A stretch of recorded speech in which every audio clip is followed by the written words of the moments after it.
श्रीमद् भागवत गीता सार कथा। इस भागवत गीता सार कथा में सुख दुख का वर्णन किया गया है।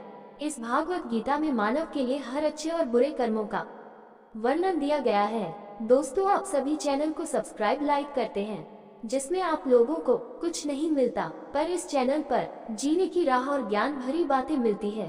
तो आपसे निवेदन है कि हमारे चैनल को आप सब सपोर्ट करें और हौसला दें कि हम आप लोगों के लिए अच्छा ज्ञान, अच्छी बातें और अच्छे राह पर चलने के लिए अच्छा ज्ञान आप सबके लिए पहुंचाता रहूं। नमस्कार मित्रों, आप सबका हमारे चैनल पर स्वागत है। दोस्तों, इस चैनल पर सारे वेदों का ज्ञान मिलेगा। भगवत गीता अध्याय 5 श्लोक 7। योगयुक्तो विशुद्धात्मा विजितात्मा जितेन्द्रिय सर्वभूतात्मा भूतात्मा कुर्वन्नपि न लिप्यते। योग युक्तो विशुद्धात्मा विजितात्मा जितेन्द्रिय सर्वभूतात्मा भूतात्मा कुर्वन्नपि न लिप्यते। योग युक्त ईश्वर से चेतना में एक, विशुद्ध आत्मा शुद्ध बुद्धि वाला, विजित आत्मा जिसने मन को जीत लिया है, जितेन्द्रिय इंद्रियों को जीत लिया है, सर्वभूतात्मा भूतात्मा जो प्रत्येक जीव में सभी आत्माओं की आत्मा को देखता है, कुर्बान करता हुआ, अपि यद्यपि, न कभी नहीं, लिप्यते उलझा हुआ। योगयुक्तो विशुद्धात्मा विजितात्मा जितेन्द्रिय सर्वभूतात्मा भूतात्मा कुर्वन्नपि न लिप्यते। अनुवाद: जो कर्म योगी शुद्ध बुद्धि वाले हैं और जो मन तथा इंद्रियों को वश में रखते हैं, वे प्रत्येक जीव में सभी आत्माओं की आत्मा को देखते हैं। सभी प्रकार के कर्म करते हुए भी वे कभी उलझते नहीं। वैदिक साहित्य में आत्मा शब्द का प्रयोग कई तरह से किया गया है: ईश्वर के लिए, आत्मा के लिए, मन के लिए और बुद्धि के लिए। ये श्लोक इन सभी प्रयोगों का प्रतीक है।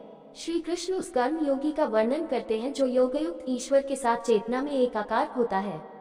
वे कहते हैं कि ऐसी महान आत्मा है, एक विशुद्धात्मा जिसकी बुद्धि शुद्ध हो, दो विजितात्मा जिसने मन पर विजय प्राप्त कर ली हो, और तीन जितेंद्रिय जिसने इंद्रियों को वश में कर लिया हो। ऐसे कर्मयोगी शुद्ध बुद्धि वाले सभी जीवों में स्थित ईश्वर को देखते हैं और आसक्ति रहित होकर सभी के प्रति आदर पूर्वक व्यवहार करते हैं।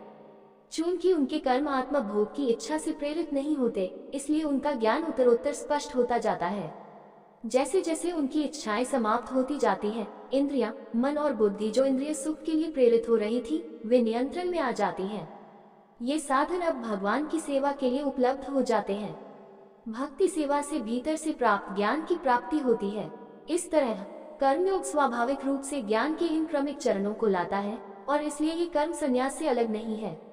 भगवत गीता अध्याय 5 श्लोक 8-9। नैव किंचित करोमति युक्तो मन्ये तत्त्ववित् पश्यन् शृण्वन् स्पृशन् जिघ्रन्नश्नं गच्छन् स्वपञ्चवसन् प्रल्पन् विसृजन् रहनन् नूनमिष्णनिमिष्णपि इन्द्रियाणीन्द्रियार्थेषु वर्तन्ते ते धारयन्।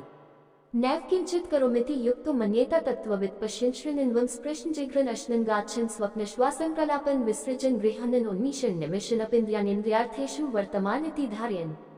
न नहीं, एफ निश्चय ही, किंचित कुछ भी, करोमि करता हूँ, इति इस प्रकार युक्त कर्मयोग में स्थित, मन्येत सोचता है, तत्वविद सत्य को जानने वाला, पश्यन् देखकर, शृण्वन् सुनकर, स्पृशन स्पर्श करके, जिघ्रान सूंघकर, स्नान खाते हुए, गच्छन् चलते हुए, स्वप्न सोते हुए, श्वासासन सांस लेते हुए, प्रलापन बोलते हुए, विसर्जन त्यागते हुए, ग्रहण स्वीकार करते हुए, उन्मीषण आंखें खोलते हुए, निमिषण आंखें बंद करते हुए, अपि यद्यपि, इंद्रियाणि इंद्रियां, इंद्रिय अर्थेषु इंद्रिय विषयों में, वर्तन्ते गतिमान इति इस प्रकार, धारयन् आश्वस्त।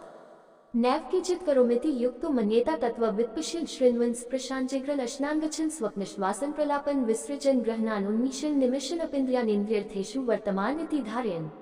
अनुवाद: जो लोग कर्मयोग में दृढ़ रहते हैं, वे हमेशा सोचते हैं, मैं करता नहीं हूँ, यहाँ तक कि जब वे देखते, सुनते, स्पर्श करते, सूंघते, चलते, सोते, सांस लेते, बोलते, मलत्याग करते, पकड़ते तथा आंखें खोलते या बंद करते हैं। दिव्य ज्ञान के प्रकाश से वे देखते हैं कि केवल भौतिक इंद्रियां ही हैं जो अपने विषयों के बीच विचरण कर रही हैं।